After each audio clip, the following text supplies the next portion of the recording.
जय हिंद क्लास। स्वागत है आपका अपना ही YouTube channel new history education channel में आपका स्वागत है।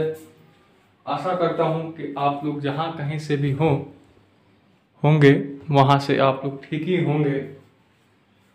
तो आज मैं इस वीडियो में किसके बारे में पढ़ने वाला हूं, किसके बारे में आप जानकारी लेंगे, उससे संबंधित जानकारी आपको मिलेगी। अशोक के 14 शिलालेख के बारे में हमने पिछले वीडियो में जानकारी दिया। आज हम पढ़ेंगे अशोक के बारे में कि उसके शिलालेख जो थे लिखे गए थे, उसके बाद किस लिपि, यानी लिपि मतलब होता है, सबसे पहले जानिए लिपि, शिलालेख, इसको देखते हैं। यहां लिख देते हैं हिस्टोरी, इसमें लिख देते हैं शिलालेख, ठीक, शिलालेख, ठीक। उसके बाद हम लिखते हैं लिपि। लिपि मतलब क्या होता है? भाषा, ठीक। उसके बाद हम देखते हैं स्थान, जो कि वर्तमान में कहाँ है और पहले कहाँ था, ठीक।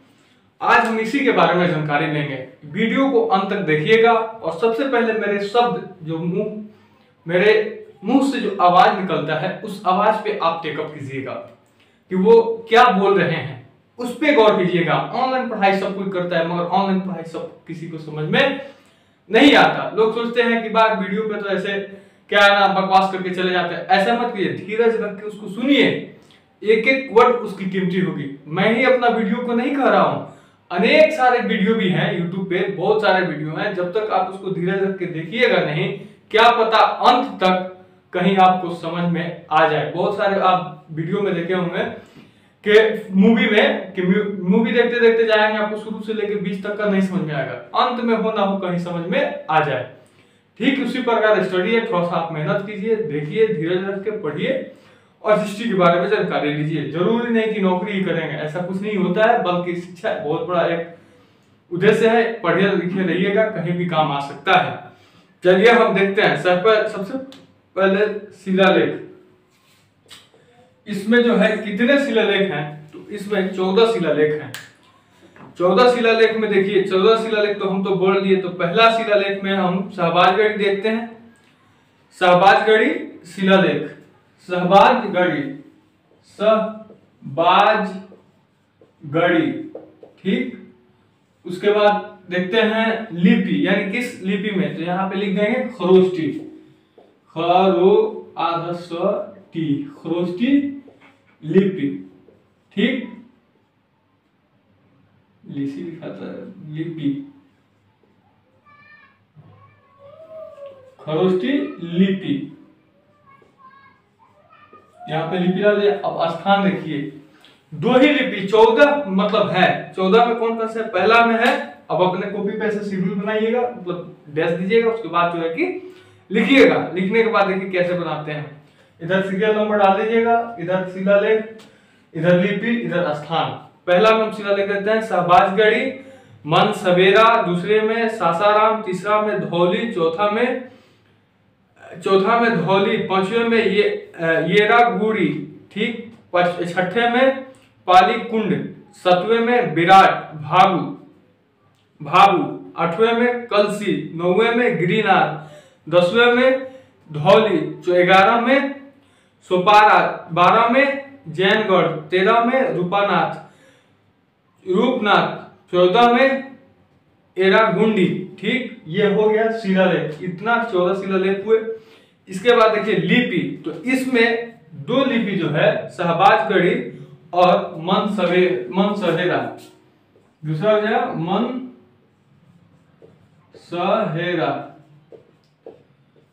मनसहेरा जो हो गया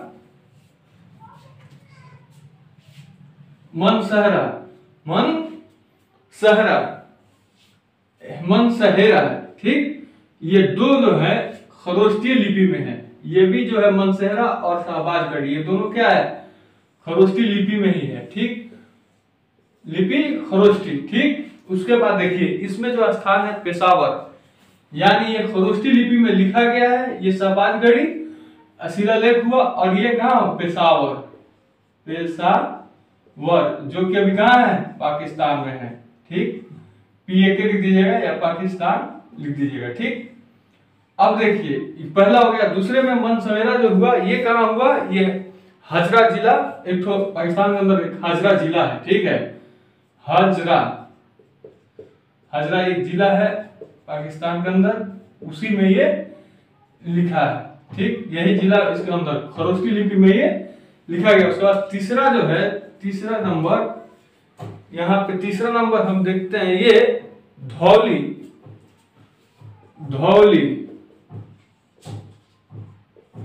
ये धौली भी क्या है, अब इसके बाद ब्राह्मी लिपि में होगा ये। ठीक, ब्राह्मी लिपि ये दो ही जो हैं किसमें है, ये दो जो है पेशावर यानी पाकिस्तान में है, और ये हजरा जिला में है जो कि वो भी पाकिस्तान में ही है। अब देखिए धौली यानी ब्राह्मी लिपि। उसके बाद देखिए इसमें अब हम देखते हैं बाकी सब इसमें दो ही खरोष्टी लिपि में है, बाकी जो भी लिपि यानी भाषा जो शब्द है वो ब्राह्मी लिपि में ही है। अब देखिए धौली जो है वो स्थान सासाराम, जो कि रोहतास जिला, रोहतास बिहार के एक जिला है रोहतास, वहीं पे ये है। ठीक है, उसके बाद आगे देखते हैं हम 4 नंबर कि 4 नंबर किसमें है, सासाराम जो कि बिहार का एक जिला है, वहीं पे ये मिलेगा।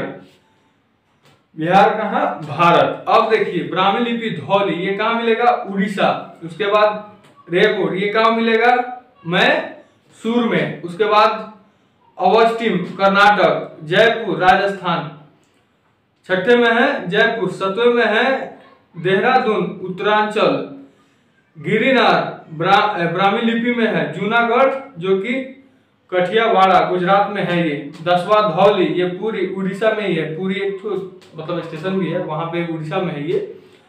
वहां सोपारा थाने के पास, कहाँ, महाराष्ट्र में। जौनगढ़ ब्राह्मी लिपि में ये जो है गंजमा जिला उड़ीसा में है। रूपनाथ जो कि जबलपुर मध्य प्रदेश। एरागुंडी ब्राह्मी लिपि में कुरनाल आंध्र प्रदेश में। ये हो गया शिलालेख, लिपि और स्थान। अब हम इसको क्या करते हैं, मिटाते हैं। इसको क्या करते हैं, मिटाते हैं। अब हम पढ़ेंगे लघु शिलालेख के बारे में। यूट्यूब के थंबनेल पे लिखा होगा कि किसके बारे में हम पढ़ रहे हैं और कौन कौन सा टॉपिक के बारे में पढ़ रहे हैं। ठीक, देखिए यहाँ पे अब हम पढ़ेंगे अशोक स्तंभ लघु अभिलेख के बारे में। भाभु अभिलेख, ठीक, जो कि पढ़े हम लोग। भाभु अभिलेख जो है राजस्थान के भाभु अभिलेख, अशोक के खुद को मगध सम्राट बताया। और भाभु अभिलेख ने इसमें बौद्ध धर्म के त्रिरत्न बुद्धम और संगम त्रिरत्न दिया था। जो देखिए हम बौद्ध धर्म पर आए हुए हैं, उसका वीडियो भी अपलोड है। ठीक, उसमें त्रिरत्न के बारे में दिया गया है कि त्रिरत्न में क्या है। तो उसी में गौतम बुद्ध में त्रिरत्न दिया गया था। कौन सा त्रिरत्न था ये देखते हैं। बुद्ध धम शरयम गच्छम संगम गच्छम। त्रिरत्न बुद्धम और संगम शरयम गच्छम, एक तो 3 मतलब त्रिरत्न था। बौद्ध धर्म में आप पढ़िएगा, उसको जाके वीडियो भी देख लीजिएगा, उसमें उसकी चर्चा किया गया है, जो कि अशोक ने क्या किया, अपने अभिलेख में इसका जिक्र किया। और देखिए अशोक ने 7 स्तंभ लघु अभिलेख में लिखे, जो कि रुमनदेई अभिलेख, यह अफगानिस्तान के कंधार में मिलता है, जो कि आरमाई लिपि में है। आरमाई भी एक लिपि चलता है जो कि अफगानिस्तान में है, वहां में ये लिखा गया है। और यह एकमात्र अभिलेख है जिसमें अशोक के प्रशासनिक कार्य और आर्थिक क्रियाकलाप की चर्चा की गई है। यानी अशोक के शासन में कौन कौन से प्रशासनिक व्यवस्था थी। अर्थशास्त्र, आर्थिक मतलब होता है जो अर्थव्यवस्था, जिससे आय इनकम वगैरह के बारे में आप जानते होंगे, उसके बारे में इसमें जिक्र किया गया है। ठीक, अब देखिए उसके बाद हम देखते हैं रुमनदेई हो गया। उसके बाद दूसरा में देखते हैं कौशाम्बिक अभिलेख, जो कि उत्तर प्रदेश में है। इसमें अशोक ने अपनी पत्नी कारूबाई द्वारा दिए गए दान की चर्चा किए गए हैं। इसमें रानी के अभिलेख भी कहते हैं और अकबर ने इसे इलाहाबाद में स्थापित कर दिया। इसे रानी के अभिलेख भी कहा जाता है। तीसरा में देखते हैं टोपरा अभिलेख, जो कि हरियाणा में है। फिरोज शाह तुगलक के बारे में, इसे दिल्ली तुगलकबाद के स्थापित कर दिया। अब देखिए वो कौशाम्बी, जो कि कहा फिरोज शाह तुगलक ने अपने जमाने में क्या किया, इलाहाबाद स्थापित कर दिया। इसे अभिलेख में चर्चा किया गया, जिसमें उसकी पत्नी जो है उसमें दान की चर्चा किया गया था, जो कि इलाहाबाद स्थापित कर दिया। इसे रानी अभिलेख भी कहा जाता है। टोपरा अभिलेख हरियाणा, जो कि फिरोज शाह तुगलक, इसे दिल्ली के तुगलकबाद में स्थापित कर दिया। फिरोज शाह तुगलक ने उसे टोपरा अभिलेख को क्या किया, सबसे पहले अशोक के बाद जमाने में ही ये वो हुआ था। अब ये कहा कि फिरोज शाह तुगलक का जब शासन हुआ तो वो तुगलकबाद के स्थापित कर दिया। रामपुरवा अभिलेख यह बिहार के चंपारण में है। इसका खोज 1872 ईस्वी में कारकाल याल में की।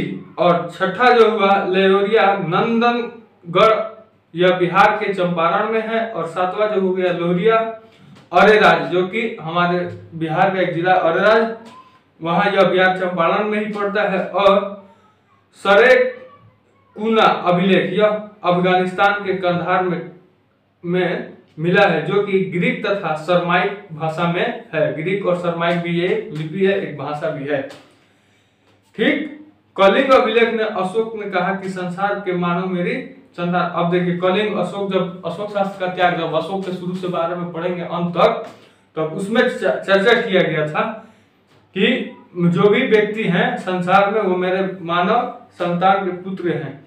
ठीक। मैं एक माँ की भांति उसे शारीरिक तथा परकालिक जीवन का कामना करता हूँ। अशोक ने कहा कि इसे जिस प्रकार एक माँ ने अपने बच्चे को योगा धम देकर निश्चित हो जाती है, उसी प्रकार हम इस समाज को देख रेख के लिए राजूक का नियुक्त करता हूँ। राजूक व्यक्ति ने अपने पूरा कृत कर सकते हैं और गलत व्यक्ति को दंडित कर सकते हैं। ठीक। दूसरा में देखिए अशोक